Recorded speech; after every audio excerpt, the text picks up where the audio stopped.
A pessoa mais linda do mundo tá olhando pra mim neste momento. Vai ficar até o final dessa aula, ainda vai meter 5 estrelas na avaliação, vai aprender muito e vai arrasar no Enem.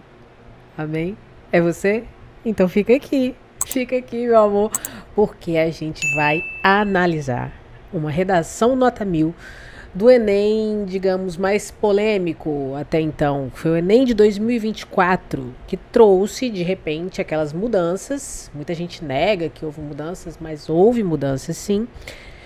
Então a gente vai analisar, porque houve mudanças nos critérios de avaliação, isso foi aplicado para algumas redações, para outras não. Teve gente que utilizou estratégias e tudo bem, teve gente que utilizou essas mesmas estratégias e nada de tudo bem. Que assim, no universo de 4 milhões, eu acho, de inscritos, só 12 atingiram a excelência. Mas uma coisa que você precisa saber, redação nota 1000 não é perfeita, ela também tem defeitos, ela tem também algumas lacunas ali a serem preenchidas. E o que muitas vezes é injusto é que os critérios eles ainda são um pouco subjetivos, digamos assim. Porque, como dizem no Nordeste, o pau que dá em Chico é o mesmo que dá em Francisco. Só que no Enem isso não acontece, não. Porque você pode utilizar um repertório e um corretor considerar como sendo de bolso e outro corretor não considerar como sendo de bolso. Então, assim, mas isso tem muito a ver com a extensão, com o tamanho do Exame Nacional do Ensino Médio. O Enem, ele é um dos maiores da América Latina. Então, eles precisam, a cada ano, tornar essa avaliação mais objetiva, mais padronizada. Só que é um desafio, gente. É um desafio.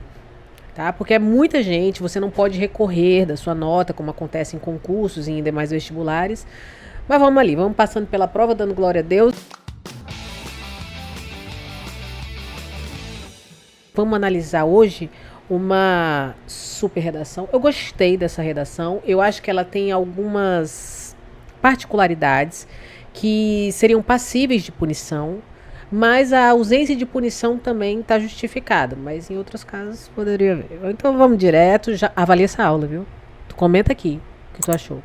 Deus está vendo, você assistindo a aula, vendo aqui, eu toda aqui, né? Toda glamurosa e você não avaliando minha aula.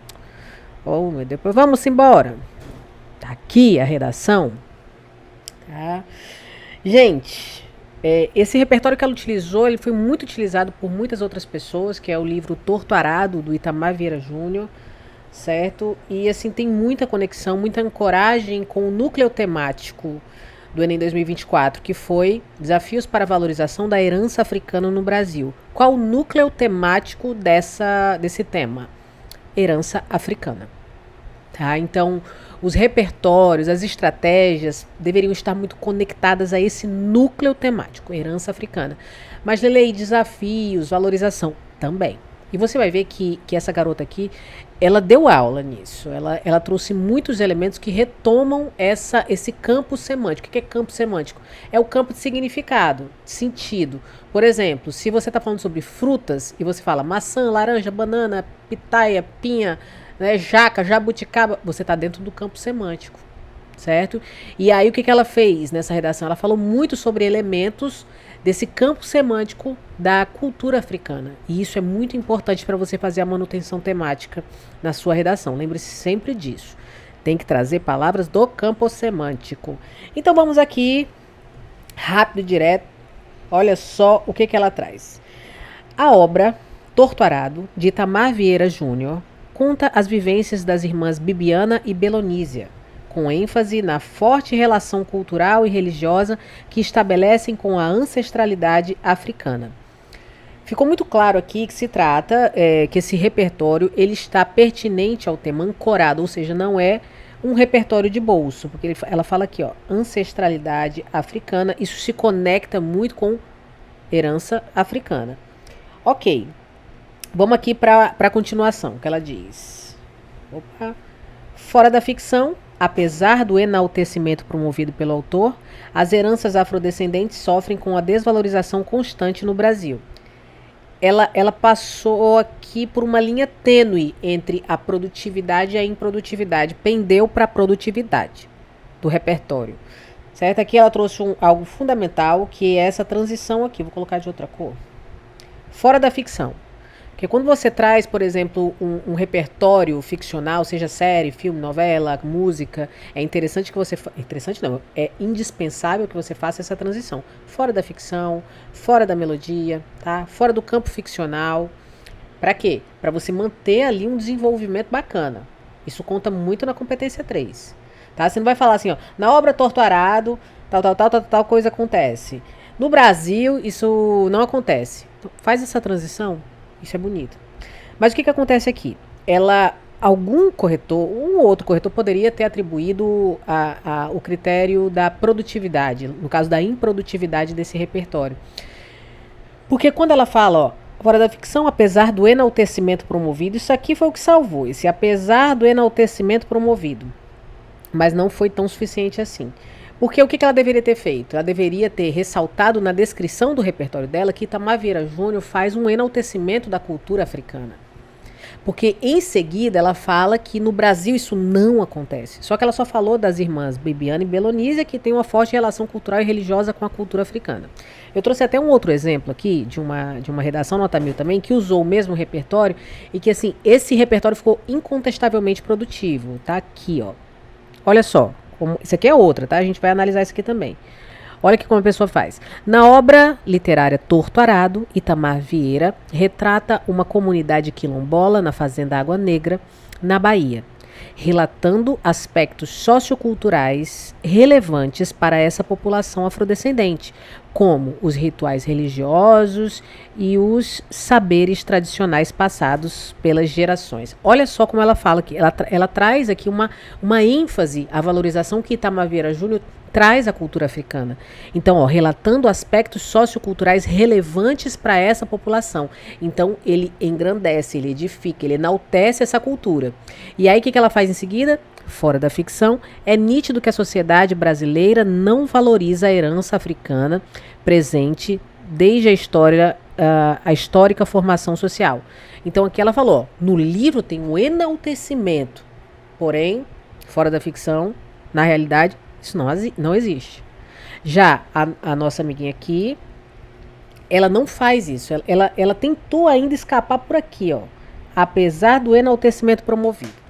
Mas ficou muito fraco, isso ficou muito superficial. Ela deveria ter destacado esse enaltecimento no início, quando ela descreveu, tá bom? Mas ela merece a nota 1000, gente. E aí, então, fora da ficção, apesar do enaltecimento promovido pelo autor, as heranças afrodescendentes sofrem com a desvalorização constante no Brasil. E ela continua, nesse contexto, o passado colonial e a cultura eurocêntrica configuram desafios que fundamentam esse grave panorama. Vamos aqui, então, o que nós temos? Vamos aqui. Olha só, o fora da ficção foi muito importante, tá? Gente, caiu minha caneta! Recuperei. Então, ó, o fora da ficção, beleza, promovido pelo autor, heranças afrodescendentes, olha só. Ela está trazendo muitas palavras do campo semântico para manter esse tema. Sofrem com a desvalorização constante no Brasil. E aí ela traz, ó, nesse contexto, elemento coesivo para dar progressão temática também. Aí ela traz o passado, peraí, deixa eu só colocar aqui, esse grave panorama, desafios, ela retomou, porque aqui ela faz, o passado colonial e a cultura eurocêntrica configuram desafios. Então o tema é desafios para a valorização da herança africana. Os desafios vão ser os argumentos. Quais são esses desafios que ela selecionou? Argumento 1, passado colonial. Beleza. Argumento 2, cultura eurocêntrica. E tá certo, inclusive, essa ordem que ela escolheu. Passado colonial e cultura eurocêntrica. Por quê? Porque ela vai falar primeiro do passado, depois ela vai falar da influência dessa cultura. Então, ela seguiu uma lógica hierárquica e isso é muito importante para a competência 3. Se ela tivesse escolhido em outra ordem, por exemplo, cultura eurocêntrica e passado colonial, isso ficaria meio estranho. A competência 3 ela vai avaliar o quê? Seleção, organização, relação e interpretação dos fatos e opiniões e tudo que você escolher. Então você coloca primeiro o passado, para seguir uma ordem cronológica até. Você não pode falar, por exemplo, você quebraria a coesão e a coerência de uma frase. Você fala assim, ó, hoje eu tomei banho, tomei café e acordei. Isso não faz sentido. Hoje eu acordei, tomei banho, ou tomei café, depende do que você faça, tomei banho, tomei café, pronto. Acordei, tomei banho, tomei café. Então, ela fez na sequência correta, muito bom isso aqui. Cuidado para não fazer isso, viu? Na redação. Então, configura um desafios que fundamenta esse gráfico panorama. E aí ela começa, ó, em primeira análise. Em primeira análise, gente, não é contabilizado como um elemento coesivo do tipo operador argumentativo interparagrafal. Que negócio grande da bexiga, tá bom? O que é um operador argumentativo interparagrafal? É aquele elemento que fica entre os parágrafos, no início dos parágrafos. Em primeira análise, além disso, o trocinho, ademais. Então, a C4, ela pede que você traga pelo menos 2 operadores argumentativos interparagrafais no início dos parágrafos. Pode ser deslocado, viu? Mas tem que ser no início do parágrafo. E aí, quando ela traz o em primeira análise, isso não é válido, tá? Porque em primeira análise dá a entender que ela começou a analisar o problema agora. Só que ela começou a analisar o problema já na introdução. Ela trouxe, expôs o problema, apresentou o projeto de texto. Em primeira análise não é contabilizado na C4 como algo válido. Mas se ela trouxer no D1, no D2 e na conclusão, esses operadores argumentativos, tá ok. Tá bom? Quais seriam os melhores, os mais interessantes para você trazer aqui no D1? Nesse contexto, nessa perspectiva, a partir disso, tá? Isso tudo conecta. Por quê? A partir disso o quê? Disso que eu falei na introdução. Porque isso conecta, certo? Aí, a partir disso, beleza, no D2. Além disso o quê? Além disso que eu falei no D1. Portanto, lá na conclusão, estou concluindo tudo que eu falei. Certo? Então, não é aceito, mas não está errado. Então, em primeira análise, convém ressaltar que a escassa valorização de tais tradições se arquiteta como expressão de contribuições históricas. Boa, gostei como ela retomou isso aqui, ó, porque o argumento 1 dela é passado colonial. Como é que ela retoma aqui? Contribuições históricas. Expressão de contribuições históricas, ou seja, do passado. Ok?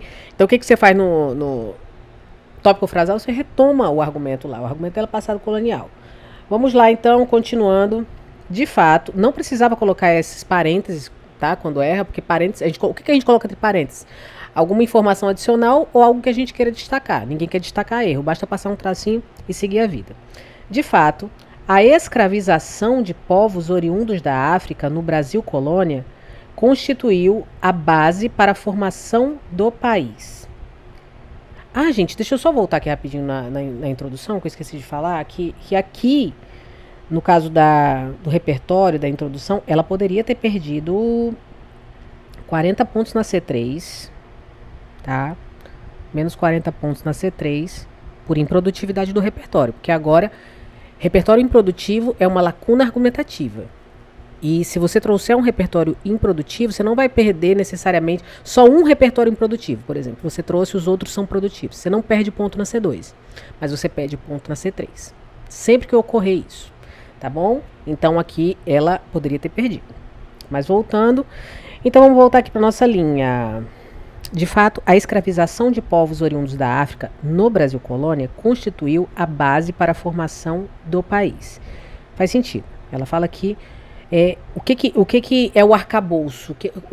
De que água o Brasil bebeu? Da água da escravização. E isso criou as bases da nossa formação identitária. E quando a gente escraviza alguém, a gente desvaloriza, desumaniza. Então faz muito sentido. E eu quero ressaltar aqui como a escrita dela é objetiva, clara, sabe? Ela se faz entender com simplicidade, não tem floreios. Então, formação do país. Nessa conjuntura, esses indivíduos foram vítimas de violências físicas e simbólicas que, de forma cruel, visavam a docilização e ao apagamento desses grupos. Muito bom também. Então, ela primeiro fala que a escravização dos indivíduos, dos povos oriundos da África, no Brasil colônia, constituiu a base da nossa formação, ok? E aí, nessa conjuntura, esses indivíduos foram vítimas de violências simbólicas e físicas que, de forma cruel, eu dispensaria isso de forma cruel, porque violência simbólica ou física já é cruel. De forma cruel, visavam a docilização e ao apagamento desses grupos. Então, essas pessoas eram vítimas de violência, por quê? Porque os agressores, os exploradores queriam docilizar e apagar a identidade desses grupos. O que é docilizar? Basicamente é adestrar, domesticar, certo? Corpos dóceis. Michel Foucault fala muito sobre isso. A docilização e apagamento da identidade desses grupos. Desse modo, a marginalização da população negra nesse período, promovida pela elite branca, implicou, consequentemente, a invisibilização dessa minoria até a atualidade, visto que o Estado falhou na inserção social e na valorização do legado africano após a abolição da escravidão. Vamos lá fazer algumas ressalvas sobre esse parágrafo. Ok? Ela retomou, deixa eu pegar aqui minha canetinha verde, ela retomou o argumento 1, ok? Trouxe elementos coesivos para garantir essa progressão temática, ó. De fato, ok, ó, tais tradições é uma forma de retomar as tradições africanas, certo? A escravização de povos oriundos, ó, povos oriundos da África, tá dentro do campo semântico. No Brasil Colônia, aqui vai ser o que? O repertório dela, ó. No Brasil Colônia, constituiu a base para a formação do país. Nessa conjuntura, mais uma vez, elemento coesivo, conectivo. Esses indivíduos, quem são esses indivíduos? As pessoas que vieram da África para ser escravizadas aqui. Foram vítimas de violências físicas e simbólicas. O que é a violência física e simbólica? É uma forma de desvalorização desses povos. Tá certo? Então, o tema não fala sobre valorização. Desafios para valorização significa o quê? Por que a gente não valoriza? Por que a gente desvaloriza? Então, isso aqui é uma forma. Visavam a docilização e apagamento da identidade desses grupos. Mais uma vez ela retoma, desses grupos, tais tradições, esses indivíduos. Então você não precisa ficar falando toda hora africano, afrodescendente, pessoas da África, pessoas do continente africano. Você pode falar, ó, esses indivíduos, esses grupos, esses povos. Beleza? Então, foram vítimas. Vítimas também é uma forma, né? Aí, desse modo, ok, ó, mais um elemento coesivo, a marginalização da população negra nesse período. Que período? Brasil Colônia. Isso aqui é importante também, porque ela está retomando Brasil Colônia. Promovida pela elite branca, no caso, os exploradores, implicou consequentemente, aqui, consequentemente, um advérbio que dá a ideia de quê? De consequência. A invisibilização dessa minoria, caraca. Então, implicou, consequentemente, a invisibilização dessa minoria até a atualidade. É importante retomar a questão da atualidade, porque isso aqui conecta com o tema. Então, isso aqui é uma forma de interpretar, tá? De conectar isso com a problemática real. Visto que aqui, ó, quando você traz visto que, uma vez que, isso aqui também é um processo argumentativo, você está explicando algo. Visto que o Estado falhou na inserção social e na valorização do legado africano, mais uma vez, após a abolição da escravidão. Aqui tem só uma pequena ressalva. A abolição da escravidão deveria ser grafado com letra maiúscula, porque é um fato histórico, tá certo? Então, isso aí é um desvio por uso inadequado de maiúscula, minúscula. De minúscula, no caso. Aqui eu acho que ela deu muitas aulas e cursos fazendo a manutenção temática, então não tem espaço para tangenciamento, para fuga do foco temático de maneira alguma. Mas eu acho que aqui ela deu um pouquinho, deu uma redundância, porque aqui, se você perceber, ela fala que, cadê, onde é que foi? Cadê, meu Deus? Tá aqui, ó. A partir da linha 8. Nessa conjuntura, esses indivíduos foram vítimas de violências físicas e simbólicas, de forma cruel, que visavam a docilização e o apagamento da identidade desses grupos. Então, a violência tinha esse propósito. Desse modo, a marginalização da população negra, nesse período, promovida pela elite branca, implicou a invisibilização dessa minoria até a atualidade, visto que o Estado falhou. Então, ela está basicamente falando a mesma coisa, mas a redação do Enem é sobre isso. Então, ela falou que a violência tinha o propósito de invisibilizar, de apagar, e, desse modo, as pessoas foram invisibilizadas e apagadas. Repetiu a ideia, tá? Visto que o Estado falhou na inserção social e na valorização do legado africano após a abolição. Aqui, ela correu risco. Ela correu risco porque ela está falando agora sobre a questão...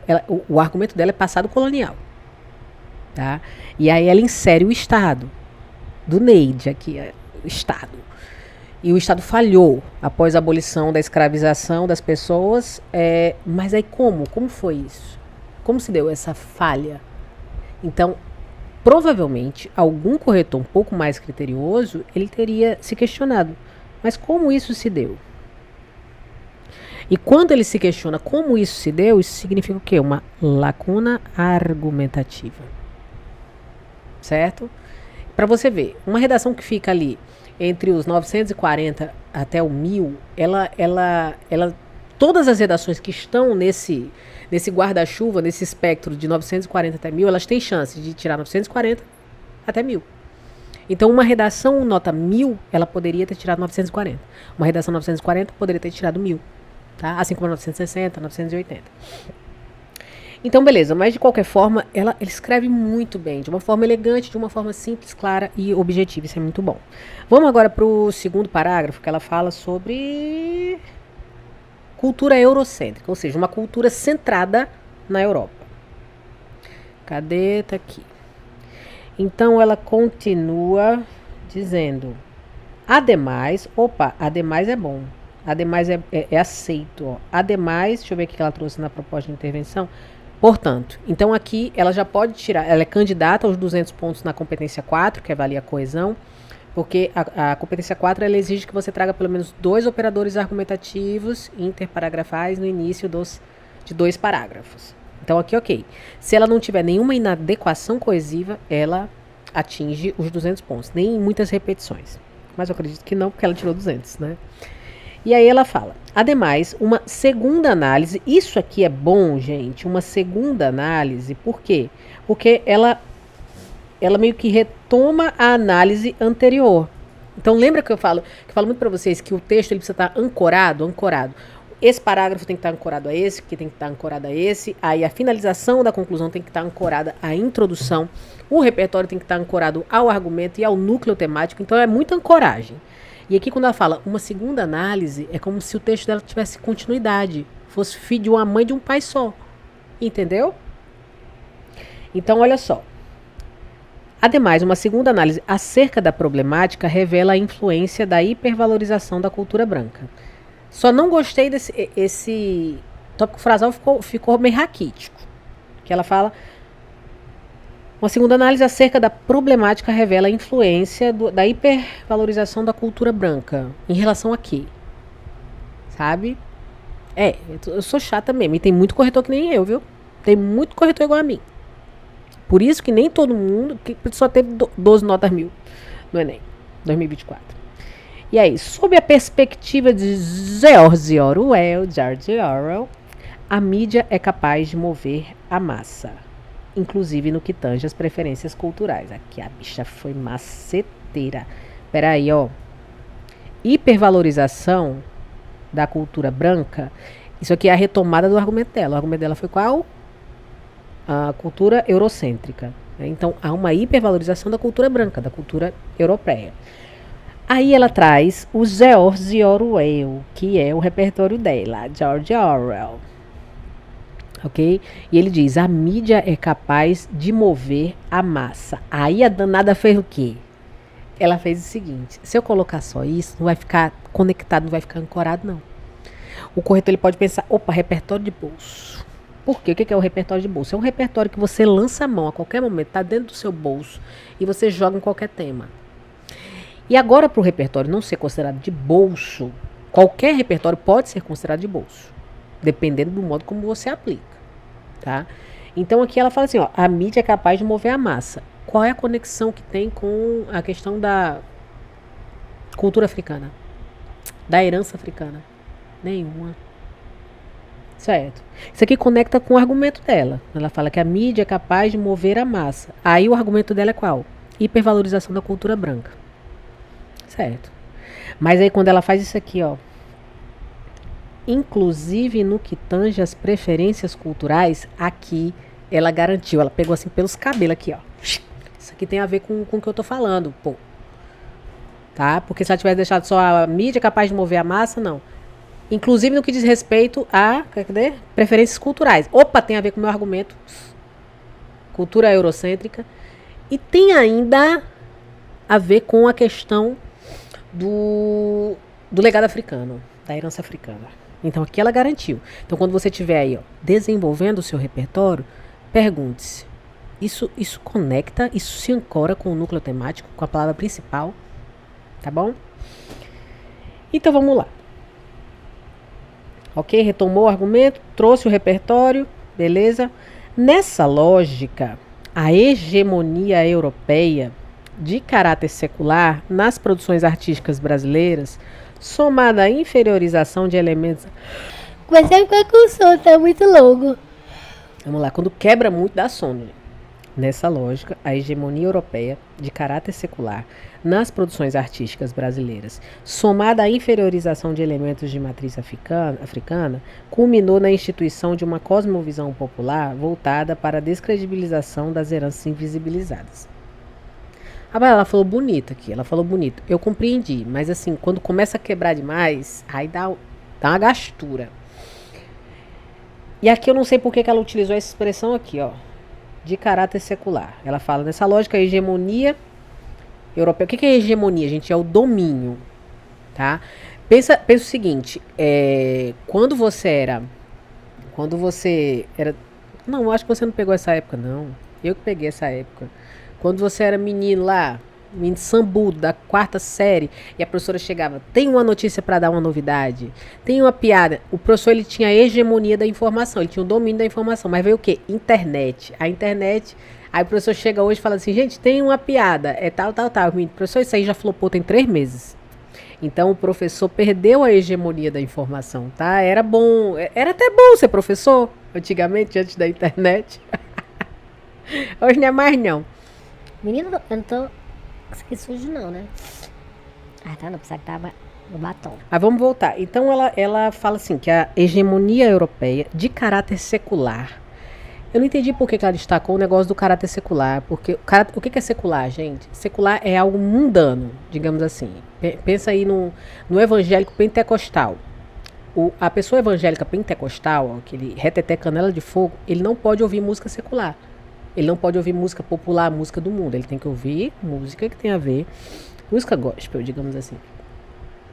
E aí eu não sei por que ela fala a questão tudo que não é religioso, pronto. Que não tem um viés religioso é secular, é popular. A Bíblia antes, ela não era traduzida... Eu tô com alergia. A Bíblia antes, ela não era traduzida em idiomas seculares. Só no aramaico, depois que foi pro grego, que é um idioma secular. Eu não sei porque que ela utilizou. Isso aqui pra mim ficou solto. Ficou meio que uma imprecisão vocabular. Por que tu botou isso aqui? Tá? Então, a hegemonia europeia de caráter secular nas produções artísticas brasileiras, somada à inferiorização de elementos da matriz africana, né? Então, Europa nas produções artísticas, e aí a inferiorização de elementos da matriz africana, culminou na instituição de uma cosmovisão. O que é uma cosmovisão? Seria basicamente o senso comum. É uma visão subjetiva. Você está andando num beco escuro, sozinha, aí aparece 2 caras numa moto. Você pensa o quê? É bandido, é marginal, perdi meu celular, que eu estou só na 3ª parcela das 12 que eu parcelei. Pode ser quem? Padre Fábio de Mello com Wagner Moura na garupa. Mas você não quer saber. A cosmovisão que você tem é de que aqueles são 2 bandidos que querem roubar seus patrimônios, tá bom? Então, quando pega a produção artística brasileira influenciada pela hegemonia branca europeia e soma isso à inferiorização de elementos da matriz africana, isso culmina na instituição de uma cosmovisão popular voltada para a descredibilização das heranças invisibilizadas. Então é isso mesmo. Tudo isso somado, né, ao longo do tempo, criou uma cosmovisão de que tudo que vem da África é inferior. Religião é coisa de demônio, religião africana. A cor, e quanto mais escuro, pior. Isso é uma cosmovisão que vem sendo desconstruída, graças a Deus, mas isso existe ainda arraigado em muitas pessoas, né? Então aqui ficou legal, mas eu acho só aqui que faltou cadê a inferiorização de elementos na matriz africana. Acho que ela poderia ter dado um exemplo. Não sei se ela faz isso aqui mais à frente. Com efeito, a exposição midiática insuficiente culmina na subvalorização dessas tradições, as quais sofrem, por exemplo, com tentativas de criminalização, como ocorreu com o samba na Primeira República e com o funk em 2018. Logo, essa realidade degradante precisa ser desconstruída. Vamos lá destacar aqui Cadê? Ademais, tal. Influência sob essa perspectiva, sob a perspectiva de George Orwell, tal. O inclusive também é um elemento bacana. Nessa lógica, a hegemonia europeia é uma forma de retomar a cultura eurocêntrica nas produções artísticas brasileiras, somada à inferiorização de elementos da matriz africana, é uma forma de retomar o núcleo temático, culminou na instituição de uma cosmovisão popular voltada à descredibilização, ou seja, invalorização dessas heranças invisibilizadas. Com efeito, certamente, a exposição midiática insuficiente. Então isso aqui tem a ver também, mais uma vez, com o argumento dela, tá? A cultura eurocêntrica. Culmina, ela repetiu, né? Culmina aqui, ó, culminou na linha 18 e depois culmina aqui na linha 20. Mas vamos lá. Na subvalorização dessas tradições, as quais sofrem, por exemplo, com tentativas de criminalização. Aqui ela exemplificou a subvalorização. Ela deu exemplos, então isso aqui é bacana, não deixou lacuna, mas eu acho que ainda falta inferiorização de elementos na matriz africana. Acho que aqui tem uma lacuna, exatamente aqui, ó. Inferiorização de elementos na matriz africana. Seria interessante que ela desse um exemplo, tá? Com tentativa de criminalização, como ocorreu com o samba na Primeira República e com o funk em 2018, que também havia um projeto de lei para criminalizar o funk. Logo, essa realidade degradante, precisa ser desconstruída. Tudo que eu estou marcando aqui de verdinho, gente, é uma forma de retomada, tá, do núcleo temático, das palavras-chave, desafios, valorização, herança africana, tudo isso aqui é forma de retomar. Então você vê que isso aqui não é um modelo pronto. O modelo pronto ele é muito genérico, você aplica aqui e aqui, tal coisinha. Aqui não, ela foi construindo mesmo. Ela pode ter até se inspirado em outros modelos, mas aqui não tem cara de modelo pronto. E também eu trago os mecanismos coesivos que ela trouxe. Ó, nessa lógica, com efeito, os quais, por exemplo, como, logo, isso aqui faz parte da sua coesão, da competência 4. Então aqui, ok, tranquilo. Vamos ver agora o que ela faz na proposta de intervenção. A danada ainda deixou uma linha, ó. Ô, mulher, me dê essa linha, me dê, papai. Portanto, torna-se evidente o impacto de questões históricas e culturais na manutenção do impasse sociocultural. Gostei dessa forma também, porque aqui ela fala impacto de questões históricas. O que é o impacto de questões históricas? Ela está retomando o quê? Passado colonial. E culturais, no caso, cultura eurocêntrica, na manutenção do impasse sociocultural. Qual é o impasse sociocultural? Desvalorização da herança africana. Tá? Então aqui ela retomou argumento 1, e aqui ela retomou argumento 2. Ancoradíssimo, parece uma corda de caranguejo essa redação dela. Para combater esses desafios, a mídia, entidade de vasto alcance popular, deve promover a valorização das culturas africanas herdadas, por meio da criação de filmes, documentários e novelas que as exponham, a fim de mitigar a perpetuação da desvalorização histórica e de problematizar o passado colonial. Gente, que proposta de intervenção clara. Corretor, ele... Caraca! Olha isso aqui. Para combater esses desafios, isso aqui já poderia ser tido como uma finalidade. Ó. Com a finalidade de combater esses desafios, isso aqui já seria um elemento, tá? A mídia, agente, entidade de vasto alcance popular, detalhamento do agente, deve promover a valorização das culturas africanas herdadas. Ação. Por meio da criação de filmes que exponham, modo meio, a fim de, aqui é outra finalidade, mitigar a perpetuação, passado colonial. Então aqui ela entregou até mais, uma proposta de intervenção só que abarcou os dois problemas que ela levantou. E aí, essa finalização dela, gente, também ela pode ser considerada como um detalhamento. Porque o detalhamento ele pode ser também um efeito das ações. Tipo assim, ó, com essas ações vai acontecer tal coisa. Então isso é um efeito, é um detalhamento, tá? Então, ó, dessa maneira, finalmente será possível atribuir o devido valor ao legado afrodescendente no Brasil, assim como em Torto Arado. Outro detalhe, Começou com torto arado, finaliza com torto arado. Começou com Constituição, finaliza com Constituição. Isso é muito bem visto. Isso aqui é uma prova cabal de ancoragem presente num texto. Tá legal? Então aqui o que ela trouxe também? Vamos lá. Cadê? Dessa maneira, possível atribuir devido valor ao legado afrodescendente no Brasil, assim como elemento coesivo, torto arado retomou o repertório lá da introdução. Sem contar aqui, a fim de, por meio de, da... Cadê? Culturas africanas herdadas, mitigar a perpetuação da desvalorização histórica, problematizar o passado colonial. Ela está retomando o argumento, palavra-chave, núcleo temático, tudo aqui. Ficou muito bom. Ainda deixou aqui uma linha o corretor fazer comentários. Gostei bastante. Ela mereceu a nota 1000, certo? Mas se ela tivesse recebido, por exemplo... Se ela tivesse recebido, por exemplo... impecável o C1 dela também. Só teve uma ocorrênciazinha que ainda é passível de divergências de opinião, que é a questão da abolição da escravidão.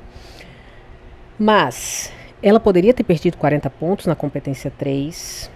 até um pouquinho mais, mas eu acho que ficaria ali porque assim, entraria em algumas lacunas, porque o repertório da introdução dela, algum corretor poderia falar, não ficou tão produtivo, que realmente não ficou muito produtivo, não se conecta muito perfeitamente à problemática, à tese em seguida. E também a questão, cadê, meu Deus do céu, foi no D... Foi no D2, né? Foi... Eu não entendi isso antes do caráter secular e também a questão dos elementos, a valorização de elementos da matriz africana. Mas, de qualquer forma, ela poderia ter ficado com 960 no geral, né? Porque poderia perder 40 pontos na C3. Isso estaria dentro ali dessa discrepância de notas. Porque a sua redação ela é avaliada por 2 corretores, certo? Inicialmente. Então, se, por exemplo, um corretor te der 160 pontos na C3 e o outro 200 pontos na C3, tá tranquilo. Mas aí não pode acontecer de um corretor te dar 80 pontos na C3 e o outro te dar 200 pontos na C3. Porque de 80 para 200 dá 120 pontos de diferença. Entre competências, a discrepância máxima aceita é de 80 pontos. Tá? Então você pode tirar... cadê? Deixa eu ver. Como eu tô ruim de matemática hoje. Alguém pode te dar 80 e o outro pode te dar 160, que ainda assim seria muito estranho. 80 e 160, tá dentro dos 80 pontos. Mas se tiver maior que isso, não. E aí, a diferença entre uma nota geral, entre um corretor e outro, é de no máximo 100 pontos. Então, um corretor pode te atribuir 600 pontos na redação e o outro pode te atribuir 700 pontos. Tranquilo. Agora, não pode um te atribuir 600 e o outro te atribuir 720. Porque aí já passa do limite dos 100 pontos. Se acontecer isso, vai para um terceiro corretor. Aí vai ser a nota mais parecida. O terceiro corretor com a mais parecida de um dos dois. Se divergir, vai para uma banca. Menina, por isso que demora para entregar essa nota. Tá? Então, poderia ficar entre 960 e 1000, que estaria bem justo, tá? 960 até 1000. Então, tá check. Me diz aí, você gostou dessa redação? O que você achou dessa avaliação? Clareou para você? Comenta aqui, a gente precisa saber do seu feedback. Já chega com as 5 estrelinhas, tá bom? E lembre-se de que vai dar tempo, vai dar certo e vai ter festa. Ó, meu amor, foca e blinda. Hashtag foca e blinda. Um cheiro, meu cheiro.